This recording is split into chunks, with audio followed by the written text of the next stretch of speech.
जय हिंद दोस्तों। आज हम लोग समझने वाले हैं percentage previous year question SSC GD जो 2019 में पूछे गए थे उसमें का मैंने परसेंटेज का सवाल उठाया हुआ है। लगभग 10 सवाल हैं और 10 सवाल में आपको ये समझ में आ जाएगी क्या लेवल है परसेंटेज का और किस टाइप के सवाल आपके बनते हैं और उसको हल करने का मेथड क्या है। चलिए बिना किसी समय गंवाए स्टार्ट करते हैं। परसेंटेज का सवाल नंबर फर्स्ट आपके सामने ये लिखा हुआ है, एक आज 26% 832 है तो एक आज 31% क्या होगा। 4 ऑप्शन आपके सामने, आप हल करके कमेंट बॉक्स में आप जवाब दे सकते हैं। हम चले यहाँ पे स्टार्ट करते हैं कैसे हल होगा। एक आज 26% 832 है तो एक आज 30% कितना होगा। तो सबसे पहले हमें एक आज 26% तो दिया है 832 है, 26% का मान 832 है तो 1% का मान क्या होगा 26 से भाग हो जाएगा। तो जब 1% का मान क्या होगा 832 को हम 26 से कर देते हैं भाग। 26 तिया कितना होता है 26 तिया 78, 26 तिया 78 के 83 5 52 26 दूना 52। तो हमारे पास मिला क्या ए का 1% मिला 32 है, लेकिन पूछ रहा ए का 31%। तो ए का 1% 32 है तो 31% का मान क्या होगा 32 को हम 31 से कर देते हैं गुणा 31 दूना 62 का 2 हासिल 6, 31 तिया 3 का नाम 3 तरह का 31 तिया 93, 93 में 6 जोड़ेंगे 6 3 99, 952 इज द करेक्ट आंसर। 952 चौथा ऑप्शन सही है। ठीक है, चलते हैं अगले सवाल की ओर। इस टाइप के सवाल आप दोबारा मिलेगा तो आप कर लेना। चलते हैं दूसरे सवाल की ओर। दूसरा सवाल क्या कहता है समझिएगा।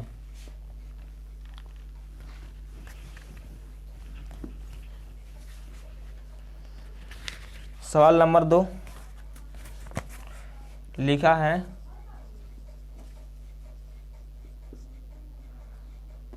18 है, 4 बार 0 है, यानी कि आइंदा 1000 10,000 लाख 1,80,000 का 33 सही 1/3% का 0.18% है। यानी आपको मान निकालना है 33 सही यानी 1,80,000 का 33 सही 3% का 0.18 8 नहीं भाई यहाँ 5 है 5% क्या मान क्या है। 4 ऑप्शन है 9 90 150 900। ये आपके सामने ऑप्शन है।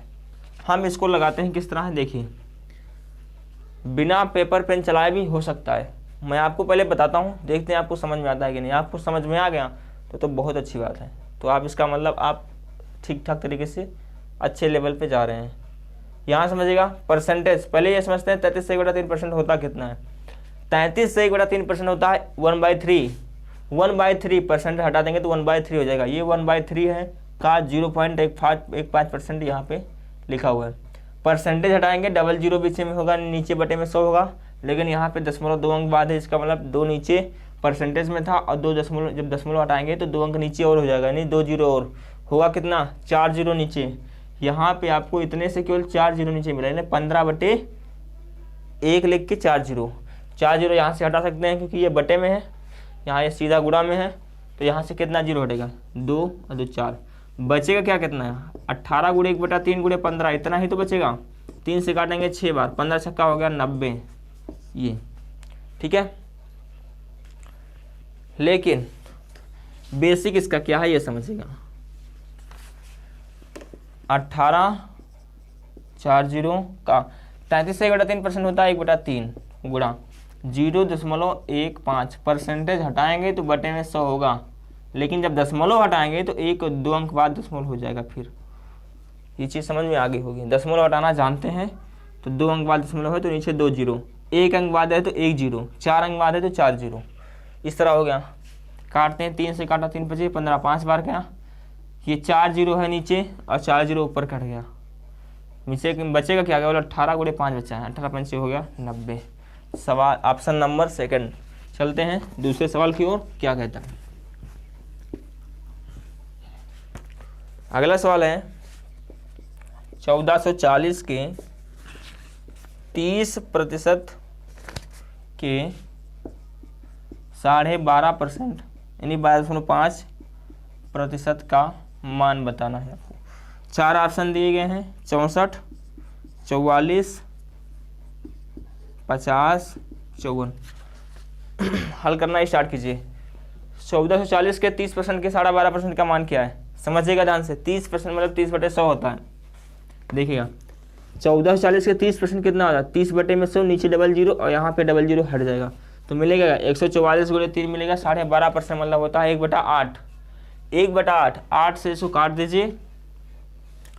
देखिए 1440 में अगर हम यहाँ पे जीरो इसके बटे में 100 होगा, इसके बटे में 100 हो जाएगा, परसेंट हटाएंगे तो जीरो जीरो यहाँ, जीरो जीरो यहाँ कट गया। यहाँ कितना मिला 140 गुणे में 3 मिला। के का मतलब गुणा या के मतलब गुणा, 12.5% का मान 12.5% होता है 1/8। 8 से डिवाइड कर दीजिए इसको, बस उत्तर हो जाएगा। 8 से काटते हैं, कटेगा क्या, 8 का नाम 8, 8 4 12, 8 6 14, 6 64, हाँ कट जाएगा। 8 का नाम 8, 8 कितना 14, 8 6 14, 6 64, 8 9 64 गुणे में 3, 18 गुणे में 3 गुणा कर लो, या 8 3 24, लास्ट में 4 आएगा भैया, 4 ऑप्शन में गलत हो जाएगा। 18 3 54, ऑप्शन नंबर 4 चौथा ऑप्शन आपका सही है। ठीक है ना, उम्मीद करता हूँ आपको समझ में आ रहा होगा। चलते हैं अगले सवाल की ओर। अगला सवाल क्या कहता है समझिएगा। मैं बहुत फास्ट, थोड़ा सा फास्ट करवा रहा हूँ, इससे क्या करना है आपको, सवाल ज़्यादा करना है, इस वजह से मैं थोड़ा तेज़ बता रहा हूँ, समझने की कोशिश कीजिएगा। अगले टाइप का सवाल किस तरह बन सकता है ये अगला सवाल क्या है समझिएगा। 1 वर्ष पहले किसी गांव की जनसंख्या 72,000 थी, प्रवास के कारण यह 8% प्रतिवर्ष की दर से घट जाती है, तो उसकी वर्तमान जनसंख्या क्या होनी चाहिए। 4 ऑप्शन आपके सामने है, हल करके आंसर बताना है। चलिए यहाँ देखिए ध्यान से, कह रहा है 1 वर्ष पहले यानी 1 साल पहले 72,000 थी, एक साल पहले 72,000 थी, प्रवास के कारण 8% प्रतिवर्ष की दर से घट जाती है। तो पहले 72,000 थी, 8% घट जाती है, इसका मतलब है 72,000 का 8% निकाल लेते हैं, उसके बाद घटा देते हैं। तो हमें पता है कि 72,000 का 8%, 72,000 का 8%, 8% मतलब 8 के बटे में 100, नीचे से डबल जीरो ऊपर से डबल जीरो हट गया। 720 गुणे 8 करते हैं, 8 0 0, 8 दूनी 16 के 6 से लेक, 8 से 56 और 1 57, 5,760। ये क्या आया पता है, 72,000 का 8% आया है 5,760। हमें निकालना है 72,000 का इतना परसेंट आया, यानी 8% इतना आया 5,760। आप 72,000 में से इतना घटा देते हैं, ठीक है। तो 72,000 में से 5,760 घटा देते हैं।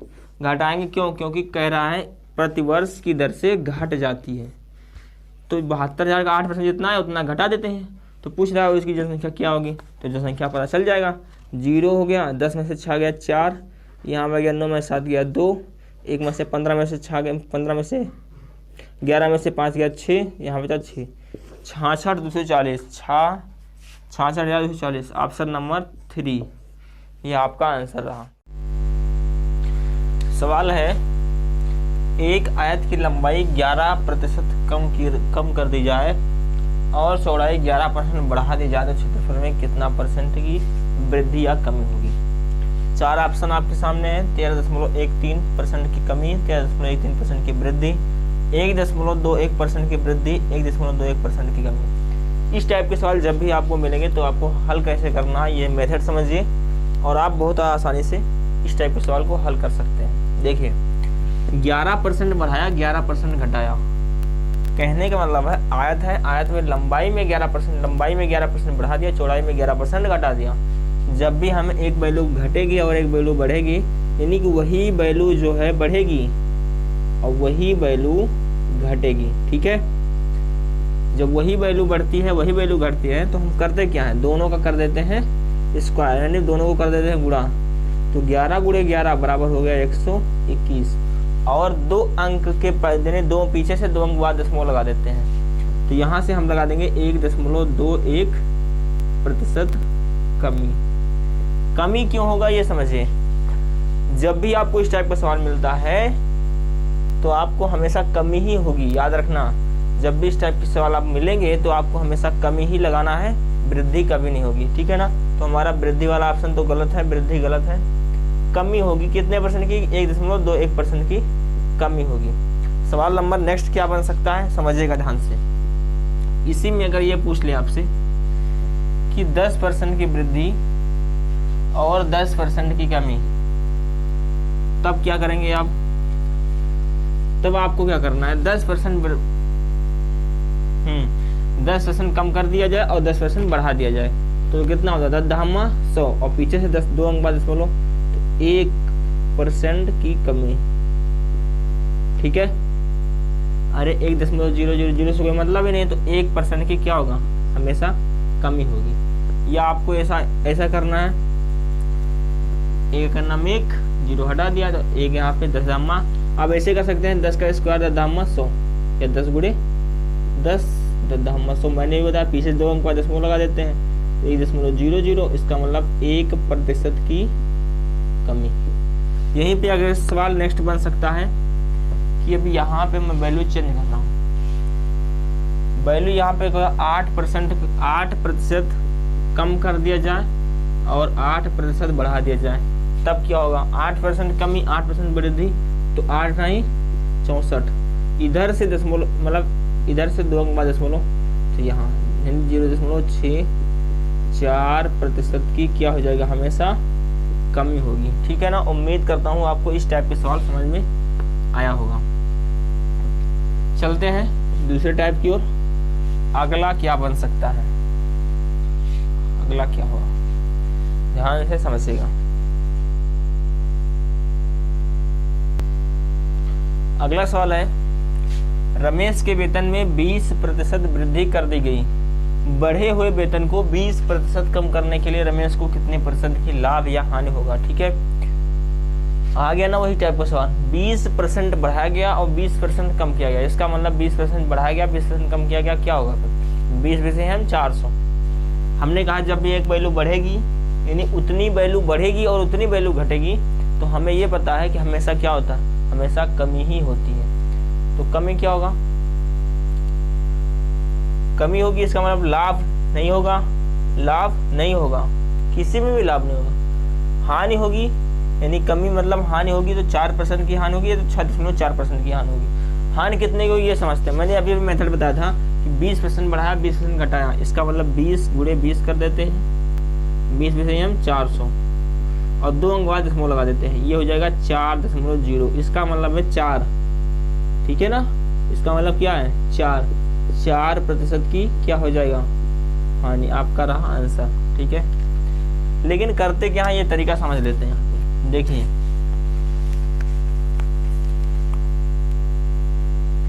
चलो आप ये समझिए ध्यान से, ठीक है ना। इसी को समझाते हैं अभी, क्योंकि ज़्यादा डीपली में नहीं जाएंगे। अब इसे मिटाते हैं, चलते हैं नेक्स्ट सवाल की ओर। मैं वैल्यू यहाँ चेंज कर रहा हूँ, वैल्यू अगर चेंज होगी तो आप कैसे कर सकते हैं। लिखा है एक वस्तु एक आयत की लंबाई तो हो गया था, एक आयत की लंबाई में 10% वृद्धि करने पर और 10% यहाँ 10 होगा तो क्या होगा, अभी भी बताया था, लेकिन 10 वाला तो बताया था, ठीक है ना। चलते हैं अगले सवाल की ओर। अगला सवाल किस टाइप में बनेगा? सवाल नंबर नेक्स्ट है, यदि गीता का वेतन पायल के वेतन से, यदि गीता का वेतन पायल के वेतन से 20% अधिक है, 20% अधिक है,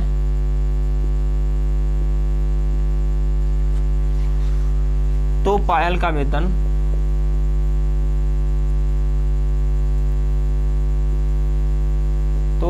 वेतन गीता के वेतन से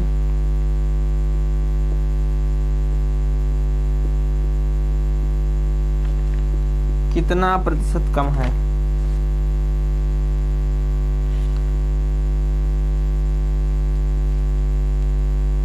कितना प्रतिशत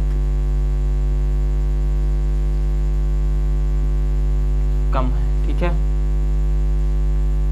4 ऑप्शन है। पहला ऑप्शन 25%, पहला ऑप्शन है 25% कम।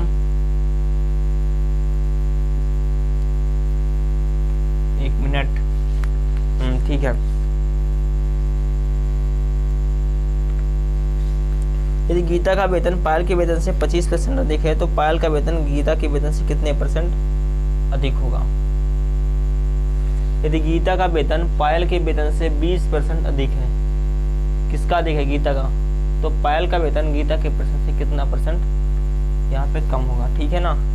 यानी एक वैल्यू 20% अधिक है तो दूसरे में कितना % कम होगा? 25% ऑप्शन है। 20% अधिक, एक मिनट, अधिक यहाँ पे होगा,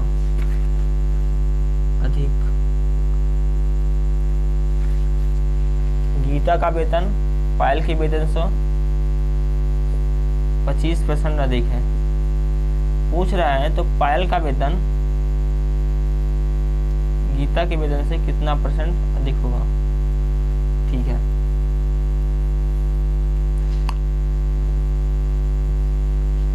पच्चीस % हो गया, 20% हो गया, 15% आपका ऑप्शन है अगला। 15%। अगला है 16 सही 2/3%। देखिए 20% अधिक है। यदि 20% अधिक होता है तो मैंने जो ट्रिक बताई थी, हमारा जो परसेंटेज का दूसरा क्या तीसरा पार्ट में जो मैंने बताया था, 20% बढ़ाया गया तो कितने % घटाया कि उसके मान में कोई परिवर्तन ना हो। 20% यदि बढ़ता है तो कितना घटता है? 16 से 2/3%। यहाँ पे आपका ऑप्शन नंबर 4 है, ठीक है ना। यहाँ पे मैं थोड़ा सा बात कर लेता हूँ। 20% बढ़ाया गया तो कितना, कैसे यहाँ पे होगा? देखिए 20% बढ़ाया गया, इसका मतलब जो बढ़ी वाली वैल्यू मैंने बताया था, जो बढ़ी वाली वैल्यू होती है वो होती है x/y और घटी वाली वैल्यू x बटे में x + y। 20% बढ़ाया गया तो 20 के बटे में 100, 0 से 0 कट गया, 2 से 2 का नम 2, 2 पंचे 10, 1/5।